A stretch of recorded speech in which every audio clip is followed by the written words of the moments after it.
Alors bonjour, bienvenue dans cette présentation sur qui sommes-nous, nous les humains, série 1, la partie 3, notre cerveau. Alors évidemment, c'est un court résumé extrait du volume. Euh, Notre cerveau joue un rôle très important. C'est nos émotions, nos pensées et nos comportements qui sont, si on peut dire, emmagasinés dans notre cerveau. L'ensemble de nos expériences de vie est enregistré dans notre mémoire à long terme, que nous verrons là un peu plus loin. Évidemment, je fais un court résumé ici et je vais vous entretenir sur trois composantes fondamentales du cerveau.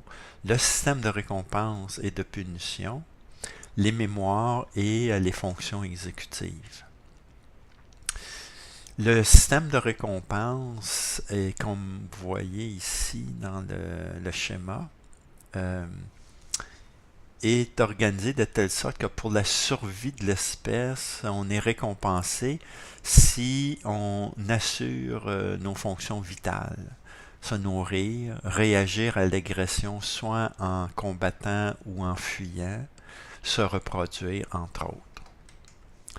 Mais avec le temps, ce système s'est élargi à l'ensemble de nos apprentissages et de nos besoins qui ne sont pas nécessairement vitaux. Et le système de récompense va se fonctionner par le messager chimique qui est, dans le fond, dans l'activité synaptique là, des neurones, donc par la dopamine.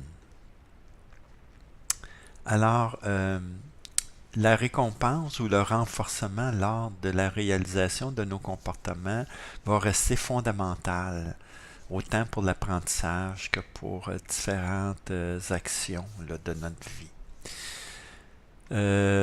Ce système va favoriser la reproduction ou la répétition de nos comportements. C'est un circuit d'apprentissage qui va nous inciter, dans le fond, à renouveler les expériences qui sont désagréables ou au contraire, à éviter de reproduire des expériences qui sont désagréables avec le système de punition. Dans le fond, c'est la base de nos motivations et de nos comportements.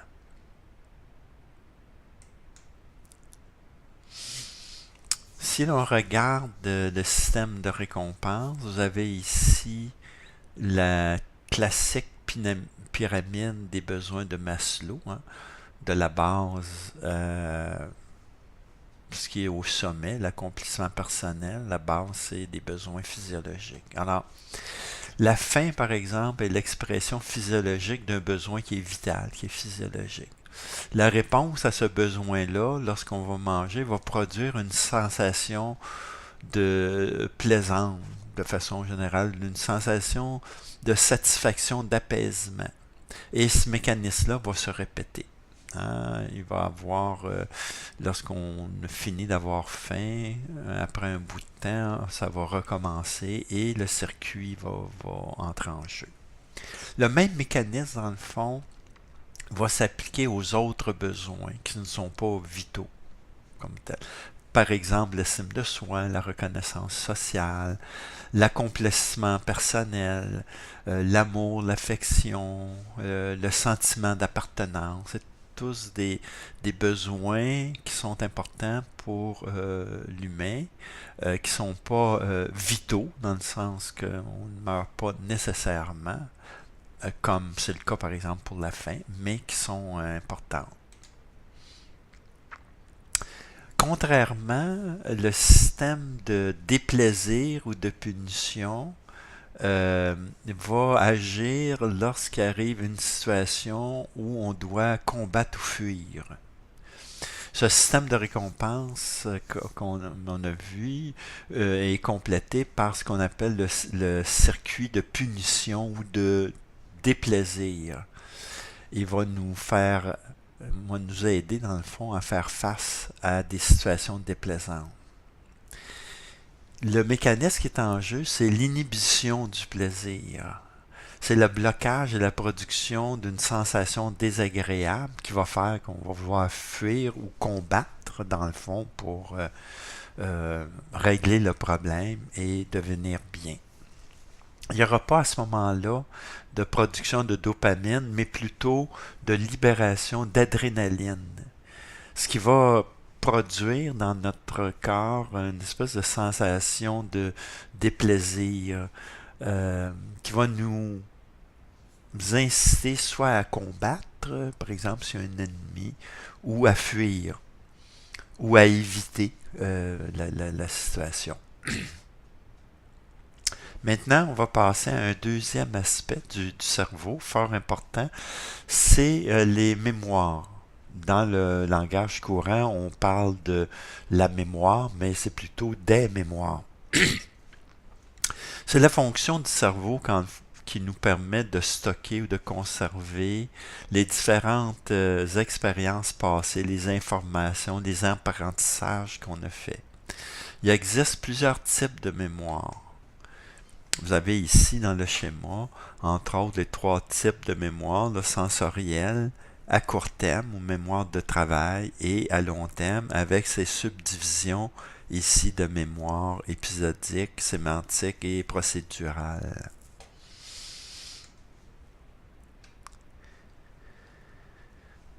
La mémoire, dans le fond, fait appel à des connaissances antérieures pour appuyer les nouveaux apprentissages. Hein. On a toute une base, on peut dire, de circuits neuronaux qui ont été construits avec les différents apprentissages.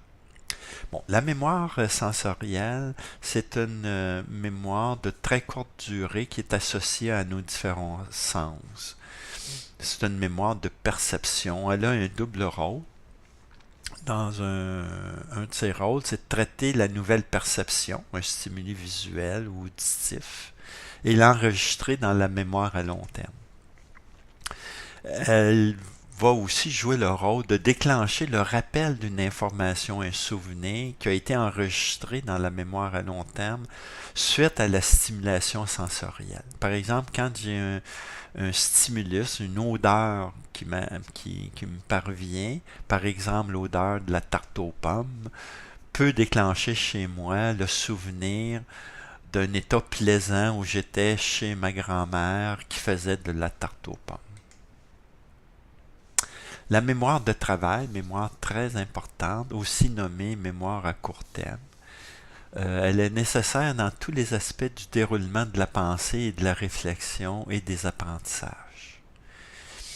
C'est une mémoire qui va permettre de retenir une quantité limitée d'informations pendant une très courte durée. Elle a un rôle qui est double. Dans un de ses rôles, c'est de stocker les informations temporaires et effectuer des opérations mentales. C'est pour ça qu'on dit que c'est une mémoire de travail. Par exemple, lorsque je fais du calcul mental, 7 plus 7 égale 14, il y a tout un processus intérieur que j'ai appris dans le fond. Ou quand je compose un texte, au fur et à mesure que j'écris, il y a tout ce travail de mémoire pour aller chercher les mots, pour aller chercher les contextes à écrire. Elle sert aussi à faire le rappel de l'information stockée dans la mémoire à long terme. C'est très, très important. Par exemple, lorsqu'on veut aller chercher un souvenir, c'est toute cette mémoire à court terme, cette mémoire de travail qui va aller chercher sur notre disque dur, si on peut dire, notre mémoire à long terme, les données importantes. La mémoire à long terme, elle sert à emmagasiner l'ensemble de nos apprentissages, de nos expériences de vie. C'est un peu comme notre disque dur, si on le compare à un ordinateur. Elle retient le sens des mots, les représentations, les images, les différentes habiletés qu'on a appris, notre culture, toute notre expérience, c'est dans la mémoire à long terme. Donc, il y a trois types de mémoire à long terme, c'est-à-dire des sous-mémoires, ça peut dire, épisodique, sémantique et puis procédurale. Alors, épisodique, c'est une mémoire autobiographique des situations, des événements vécus dans un moment, une expérience qu'on a faite. Alors, on va voir le contexte. Elle permet là, d'identifier des épisodes. Par exemple, je peux présentement me revoir sur la rue Sainte-Catherine au mois de juillet, au festival de jazz et d'entendre la musique jouer et de voir les différents kiosques qui s'offrent à moi. Alors, vous voyez, c'est une mémoire épisodique. La mémoire sémantique, c'est plutôt une mémoire qui est associée au langage, aux mots, au vocabulaire, à la connaissance générale. La capacité, par exemple, de se rappeler de la capitale de la Belgique, qui est Bruxelles, euh, fait partie là, de cette mémoire sémantique. Alors que la mémoire procédurale est une mémoire plus instrumentale. C'est la mémoire de nos habiletés, de nos habitudes, tous les gestes qu'on fait par habitude. Par exemple, conduire une auto, vous savez, vous conduisez votre automobile, vous avez passé par-dessus un pont et vous vous rappelez même pas que vous avez vécu cet événement-là seulement par après en disant j'ai passé le pont. Alors, c'est finalement tous vos gestes de conduite de voiture sont emmagasinés dans cette mémoire procédurale. C'est la même chose pour aller à bicyclette. Ça fait 10 ans que vous n'êtes jamais euh, allé à bicyclette. Vous allez vous rendre compte qu'en montant sur le bicycle, vous allez être un peu déséquilibré, mais à un moment donné, oups, ça va revenir et vous allez pouvoir rouler. Donc, c'est la mémoire procédurale. Maintenant, dernier aspect, le troisième, et non le moindre, les fonctions exécutives du cerveau, c'est très important, situé dans le cortex préfrontal. C'est des fonctions intellectuelles supérieures, c'est le siège dans le fond de la pensée abstraite, du raisonnement. C'est notre grande capacité intellectuelle, cognitive, qui nous différencie des grands singes. Ça comprend l'organisation, la planification, l'abstraction, notre capacité de jugement, notre capacité d'autocontrôle, d'émission des comportements ou des émotions, notre grande flexibilité cognitive. Alors, si on regarde l'organisation et la planification, c'est cette capacité d'élaborer dans le fond des plans, de mettre en place des étapes nécessaires à l'atteinte d'un but. L'abstraction, ben, ça va être notre capacité d'avoir des représentations, euh, de relier des connaissances entre elles, des concepts, à faire le lien entre des concepts et une réalité concrète.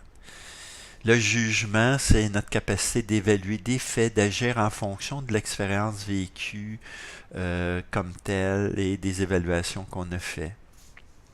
Donc, et l'autocontrôle, l'inhibition très importante au niveau des émotions et des différents comportements. Alors, ça va être cette capacité de superviser et d'ajuster nos émotions et nos actions en fonction des exigences du contexte. On ne se comporte pas de la même façon si on est seul ou avec notre épouse ou si on est sur la place publique. Donc, c'est la capacité de contrôler ses émotions et ses comportements. Enfin, la flexibilité, c'est cette capacité de changer de tâche, de stratégie mentale, d'avoir de la souplesse de passer d'une opération à une autre.